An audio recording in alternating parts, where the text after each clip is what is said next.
আগামী দিনে বিজেপির আর মাত্র কয়েক মাস বাকি রয়েছে। এসআইআর নিয়ে বিভিন্ন বিষয় চলেছে।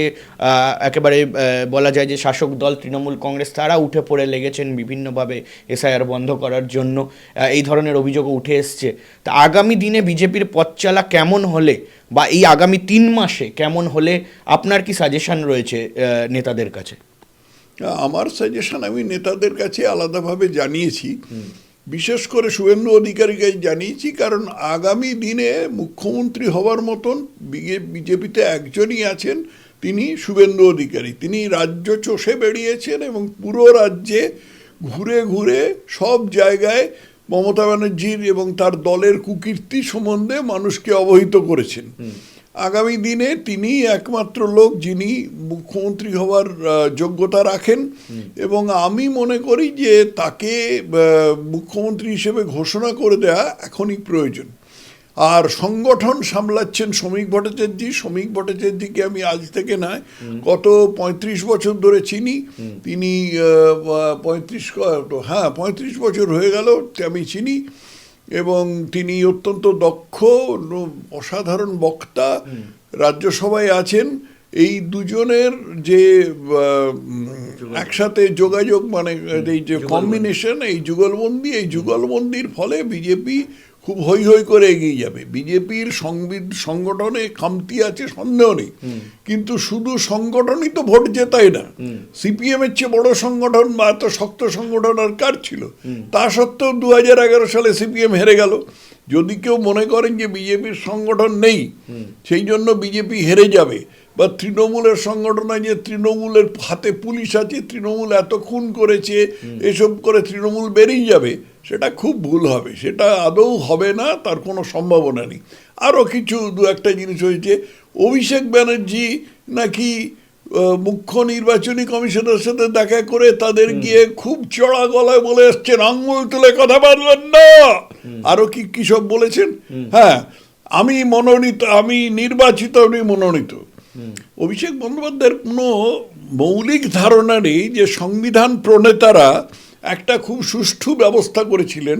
সরকারি পদের মধ্যে কিছু নির্বাচিত হবে, কিছু মনোনীত হবে, কিছু এমএলএ এমপিরা নির্বাচিত হবেন, কিন্তু বিচারপতিরা মনোনীত হবেন। বিমান বাহিনী, স্থলবাহিনী, নৌবাহিনী, বিমান বাহিনী, এদের মাথারা এরা মনোনীত হবেন, রাজ্যপালরা মনোনীত হবেন, নির্বাচন কমিশনার মনোনীত হবেন। এই দুটোর মধ্যে একটা যে ভারসাম্য তৈরি করেছিলেন সংবিধান প্রণেতারা, সেই জন্য তারা প্রণম্য। তবে আমি মানে ঈশ্বরকে ধন্যবাদ জানাই যে সেই সংবিধানের প্রণেতাদের মধ্যে পিসি, ভাইপো বা তাদের কোনো পূর্বপুরুষ ছিল না। থাকলে কি হতো আমি জানি না, চেঁচামেচি হতো, তার চেয়ে বেশি কিছু হতো না। কিন্তু আজকে সংবিধান প্রণেতারা যেটা করে গেছেন, সেটা তো এই এঁচড়ে পাকা ছোকরার মাথায় ঢুকছে না। সে তো বুঝতেই পারছে না। তার ধারণা হচ্ছে যে তিনি নির্বাচিত, তিনি গাছে উঠে বসে আছেন।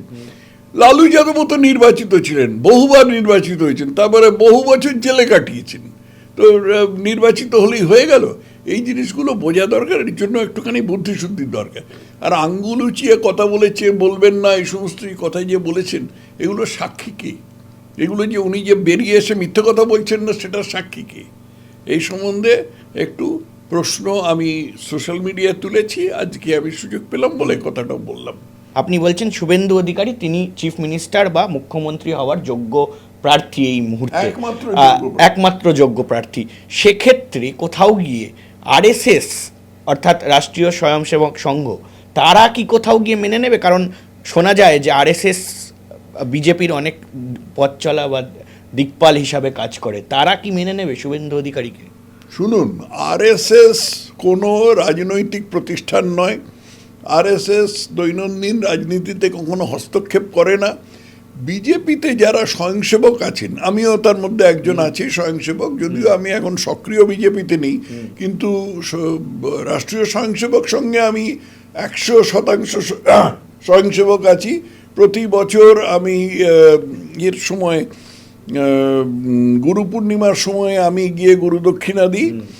অতএব আমি যতদূর রাষ্ট্রীয় স্বয়ংসেবক সংঘকে চিনি, তারা এই সমস্ত রাজনৈতিক ব্যাপারে বেশি হস্তক্ষেপ করে না। যারা আমরা আছি, মানে যারা বিজেপিতে আছেন, সক্রিয়ভাবে আছেন এবং যারা স্বয়ংসেবক, তারা আর সংঘের থেকে প্রেরণা নিয়ে কাজ করেন এবং এই প্রেরণা নেবার প্রক্রিয়াটার মধ্যে আছে যে তারা সংঘের থেকে অনেক সময় দিগদর্শন চান, মার্গদর্শন চান এবং সংঘ সেটা দেয়। কিন্তু সংঘ কখনো বলে দেবে না যে একে নিন, ওকে নিন, ওকে বাদ দিন, এই সমস্ত কাজ, এইসব কাজ সংঘের কাজ নয়।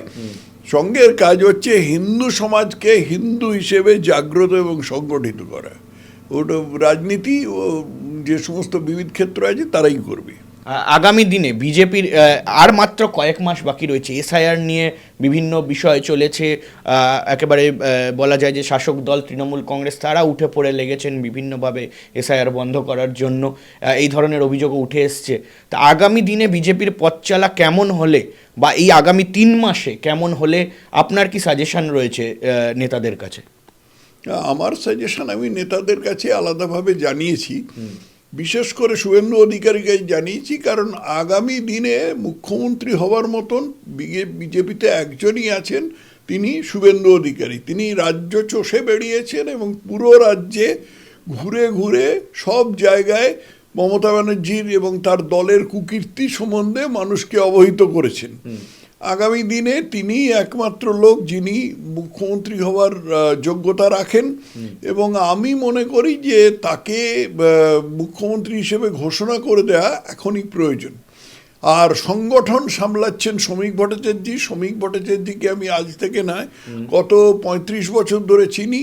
তিনি 35 বছর হয়ে গেল আমি চিনি এবং তিনি অত্যন্ত দক্ষ, অসাধারণ বক্তা, রাজ্যসভায় আছেন। এই দুজনের যে একসাথে যোগাযোগ, মানে এই যে কম্বিনেশন, এই যুগলবন্দির ফলে বিজেপি খুব হৈ হৈ করে এগিয়ে যাবে। বিজেপির সংগঠনে খামতি আছে সন্দেহ নেই, কিন্তু শুধু সংগঠনই তো ভোট জেতায় না। সিপিএম এর চেয়ে বড় সংগঠন বা এত শক্ত সংগঠন আর কার ছিল?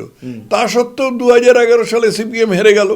যদি কেউ মনে করেন যে বিজেপির সংগঠন নেই, সেই জন্য বিজেপি হেরে যাবে, বা তৃণমূলের সংগঠন আছে, তৃণমূলের হাতে পুলিশ আছে, তৃণমূল এত খুন করেছে, এসব করে তৃণমূল বেরিয়ে যাবে, সেটা খুব ভুল হবে। সেটা আদৌ হবে না, তার কোনো সম্ভাবনা নেই।